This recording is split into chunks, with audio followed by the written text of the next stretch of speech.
Berikutnya saya akan sampaikan tentang pencegahan, ya, urgensi dari pencegahan penyakit gigi dan mulut. Nah, ini yang pertama akan saya sampaikan latar belakang kenapa kita tetap harus memikirkan pencegahan, ya. Sekali lagi, health promotion dan pencegahan itu harus ada di dalam pikiran kita. Anda semua nanti akan dicetak sebagai dokter gigi. Harapannya tidak hanya dokter gigi yang mindsetnya kuratif, tapi Anda harus menjadi dokter gigi yang bermindset promotif dan preventif. Karena apa? Kalau kita lihat di kondisi kesehatan gigi dan mulut dunia, ya ini data tahun 2017 dan 2018 untuk usia 5 sampai 6 tahun, ya. Jadi 5 sampai 6 tahun itu berarti anak-anak SD, ya, kelas 1, ya. TK sampai SD kelas 1 itu sebagian besar itu merah dan kuning. Di seluruh dunia ini merah dan kuning itu artinya 70% lebih. Ya, kalau kuning itu 35% sampai 69% itu karies, menderita karies. Dan bahkan ya datanya disebutkan kariesnya itu ada di gigi 6. Kalian tahu gigi 6 deh itu sudah erupsi di usia 6 dan 7 tahun. Kalau kita melakukan survei di di SD gitu, anak kelas 1, kelas 2 itu sudah banyak yang gigi permanennya dalam hal ini molar 1, gigi 6 itu sudah karies.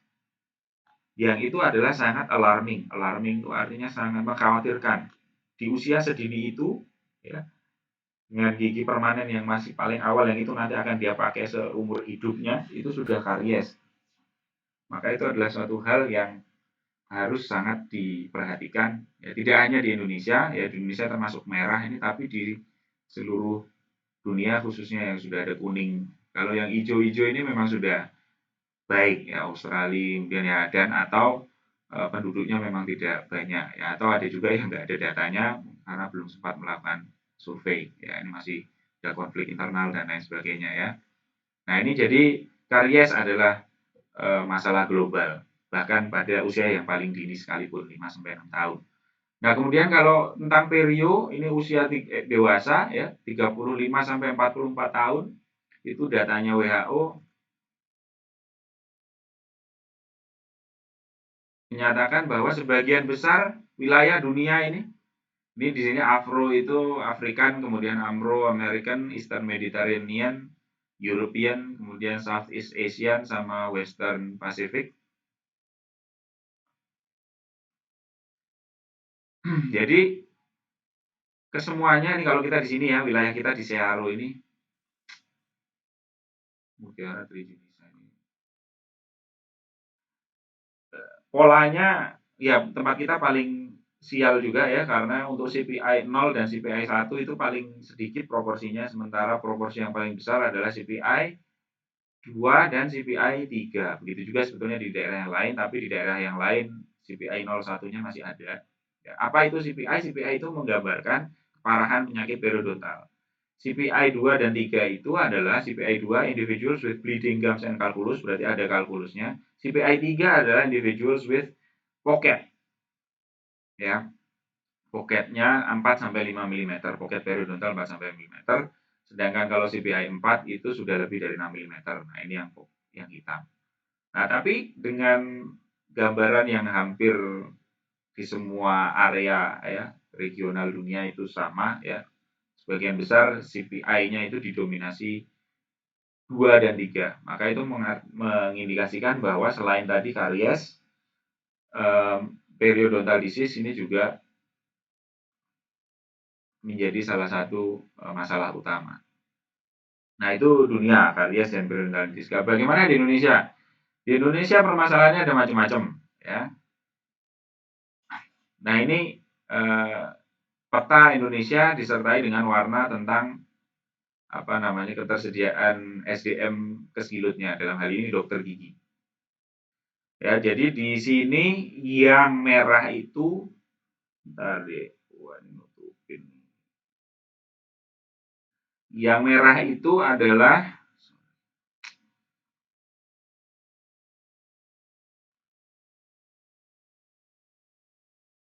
Yang merah ini kurang dari 5% ada tenaga kesehatan gigi dan mulutnya.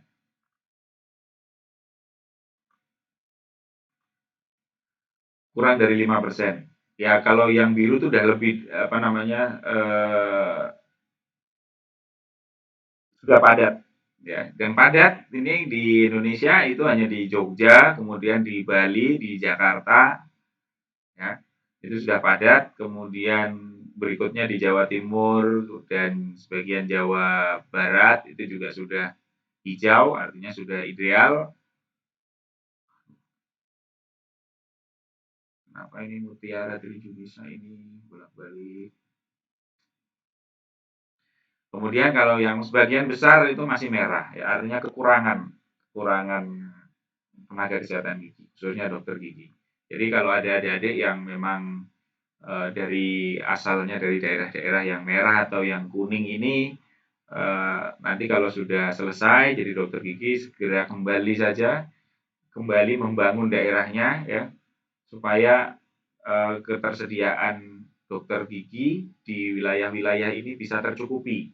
Karena permasalahan kesehatan gigi dan mulut itu tentunya tidak akan selesai kalau tidak ada tenaga kesehatan giginya. Seperti yang tadi di WHA tadi disampaikan bahwa harus produce, ya selain producing atau menambah jumlah juga harus equal distribution, ya mendistribusikan secara merata di seluruh daerah. Ya. Jangan takut ke Indonesia Timur, ya jangan takut ke daerah-daerah merah ini atau daerah merah ini maksudnya yang masih sepi, ya, dokter giginya, karena kalau mau dapat duit banyak malah justru ke luar-luar ini. Ya. Di Jawa, di Jogja, di Bali itu memang apa namanya kehidupan agak lebih mudah, tapi eh, cari uangnya juga lebih susah, ya. Nah, gitu ya. Nah, ini disebutkan di sini untuk dokter gigi dengan penduduk rasionya itu masih rendah, ya masih kurang. Berdasarkan data Konsil Kedokteran atau KKI itu 1:8.500, harusnya bisa lebih kecil lagi ya. Kalau dokter umum itu 1:2.500 ya. Kalau kita paling tidak 2 kalinya 1:5.000 gitu sudah cukup paling baik. Kemudian status kesgilutnya.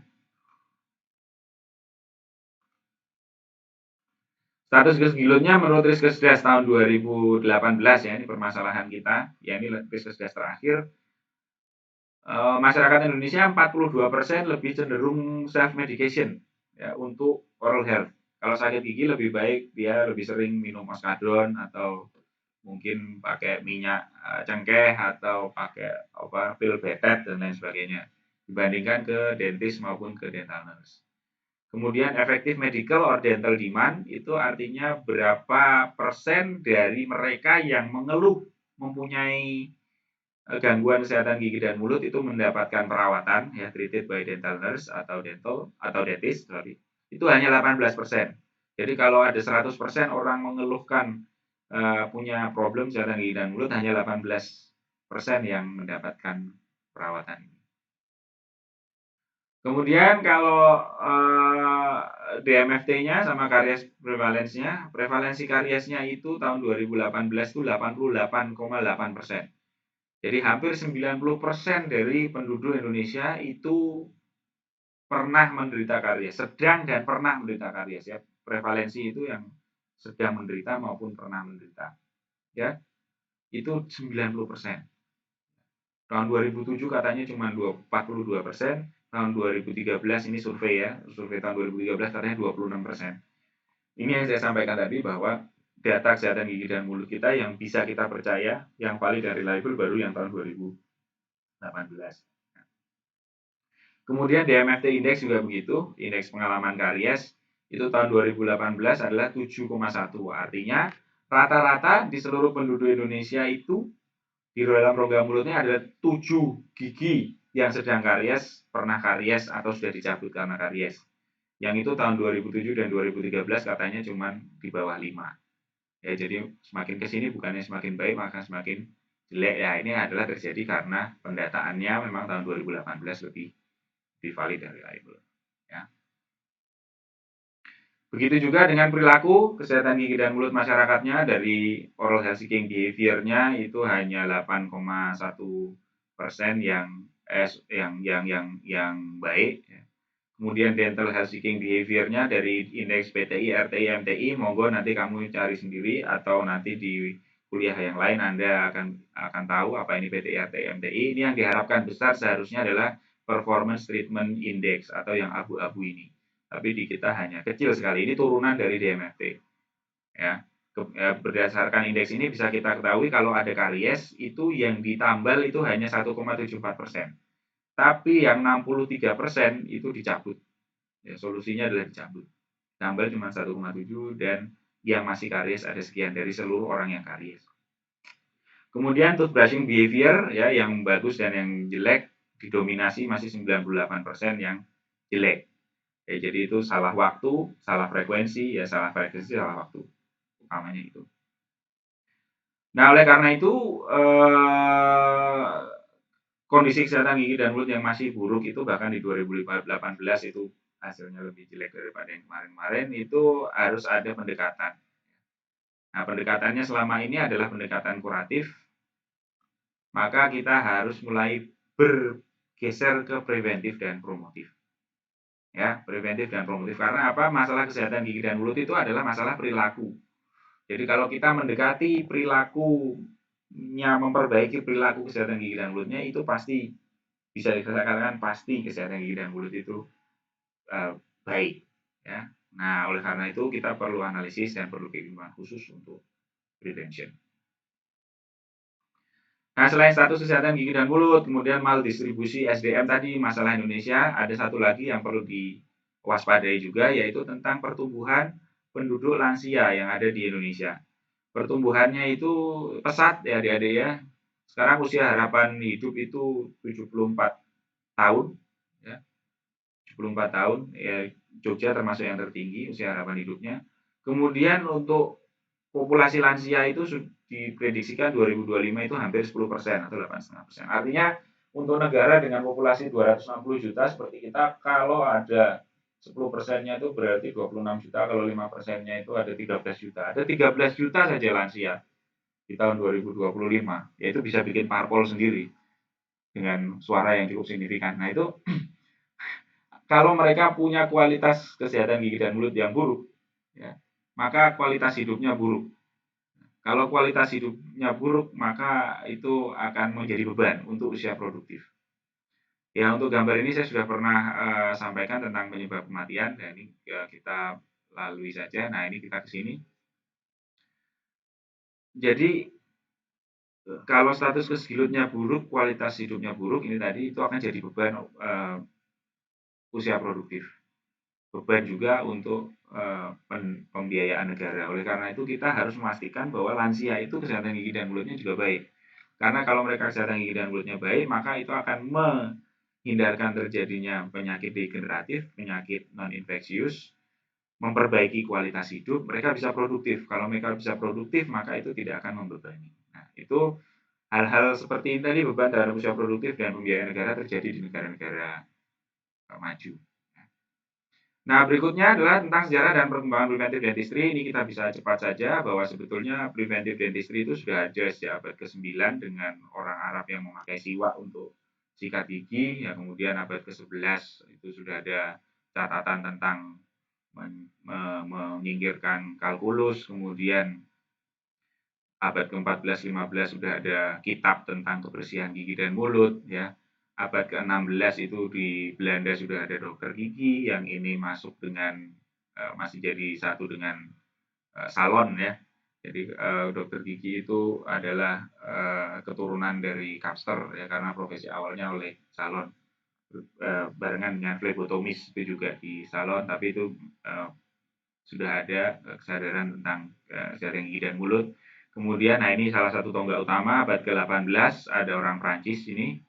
Jadi perawatan kesehatan gigi dan mulut itu bisa mencegah penyakit, ya dia bilang begitu. Perawatan kesehatan bersihan gigi dan mulut itu mencegah penyakit itu oleh Bouchard.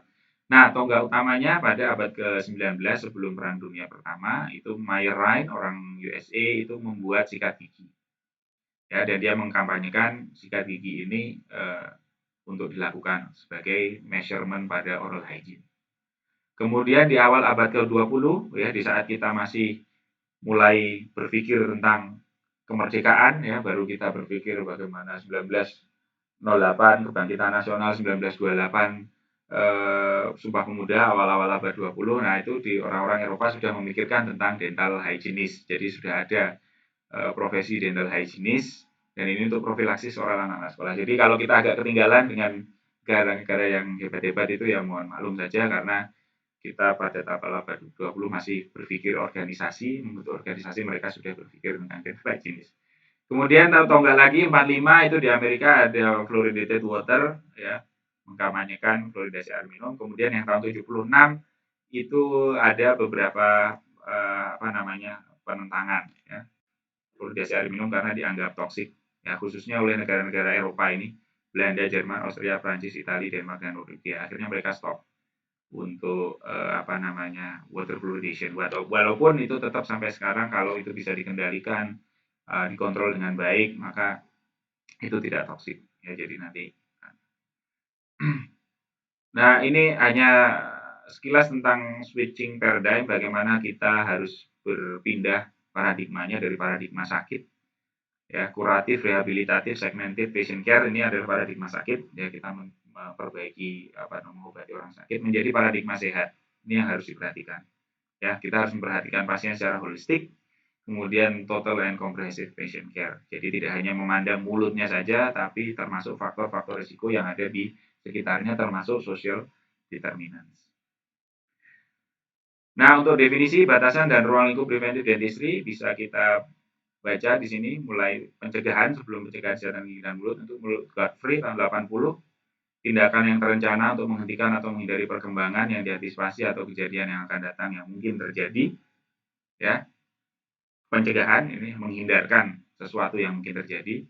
Nah, sedangkan arti sempitnya itu ada menurut Caldwell dan Stallard, kemudian ada menurut Young, bisa menggunakan semua alat, ya, yang diperlukan untuk mencapai pertanyaan kesehatan gigi dan mulut yang optimal. Itu arti sempit. Arti luasnya itu tidak hanya alat, tapi semua aspek kedokteran gigi untuk mencegah terjadinya atau meningkatkan kesehatan gigi dan mulut. Ya, nanti bisa kalian baca lagi. Nah, kemudian untuk ruang lingkupnya apa saja kedokteran gigi pencegahan, itu mulai dari faktor predisposisi, ya, faktor yang memicu terjadinya kesehatan gigi dan mulut, termasuk nilainya plak dan deposit, faktor yang mendorong meningkatnya penyakit, memperparah, ya, kemudian ada resistensi gigi, ada trauma oklusi, kemudian komplikasi dari penyakit gigi dan mulut dengan penyakit-penyakit yang lain, ya. Kemudian faktor-faktor yang berhubungan dengan rehabilitasi, dan faktor-faktor yang menyebabkan kekambuhan atau recurrency, ya, bersihan mulut yang jelek dan sebagainya. Jadi ini semua hal-hal yang dipelajari di dalam kedokteran gigi pencegahan. Baik, adik-adik, itu yang bisa saya sampaikan untuk pengantar dari materi promosi kesehatan dan pencegahan penyakit, khususnya dalam bidang kesehatan gigi dan mulut. Sampai di sini ada yang mau ditanyakan atau tidak?